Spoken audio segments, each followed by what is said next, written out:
ఇంట్లో ఆఫీస్లో ఓ రోజు వచ్చి జనంలో తిరిగి ఓ రోజు ఆఫీసులో అందుబాటులో ఉండి నాయకుల కాళ్ళకి ఓ రోజు మళ్ళీ తిరిగి మళ్ళీ అట్లా ఉంటే బెటర్ ఒక ఆస్పెక్ట్.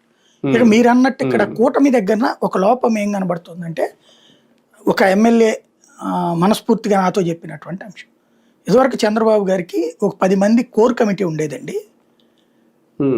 వీళ్ళందరూ కూడా పొలిటీషియన్స్, ఫీల్డ్ లెవెల్లో ఉన్నటువంటి ఏళ్ల తరబడి ఉన్నటువంటి ఎమ్మెల్యేలో ఎంపీలో వీళ్ళు ఓ 10 మంది ఉండేవాళ్ళు. వీళ్ళతో ఆయన రోజు టెలికాన్ఫరెన్స్ తీసుకున్నాక వీళ్ళతో ఓపెన్ ఫీడ్బ్యాక్ ఇస్తారట. ఈ అంశం మీద మనం ఇట్లా స్పందించింది బాగుంది, ఈ అంశం మీద ప్రభుత్వానికి వ్యతిరేకత వస్తుంది, ఇది పబ్లిక్లో తిరుగుతుంటారు వాళ్ళు. మేబీ నన్ను అడిగితే నిమ్మల రామానాయుడు లాంటి వాళ్ళు అనుకోవచ్చు, జనంతో మమేకమై ఉండేటటువంటి వాళ్ళు. వాళ్ళు ఇచ్చే ఫీడ్బ్యాక్ నోట్ చేసుకుని మనం ఏ స్టాండ్ తీసుకుంటే బెటర్ అన్నది అందరూ కలిసి అనుకునేవాళ్ళట.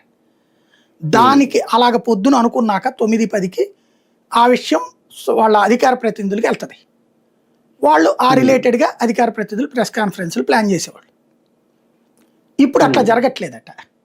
ఒక 10 మంది 5గురో 6గురో 10 మందో ప్రముఖ రియల్ ఎస్టేట్ వ్యాపారులు, లేకపోతే కనుక ఇక్కడ ఉన్నటువంటి పనుల్ని దాన్ని ఏమంటారు మీడియేటర్ అందామా, కన్సల్టెంట్లు అందామా, కేంద్రంతో రాష్ట్రం మధ్యన సమన్వయాలు చేసి పెట్టేవాళ్ళు ఓ 10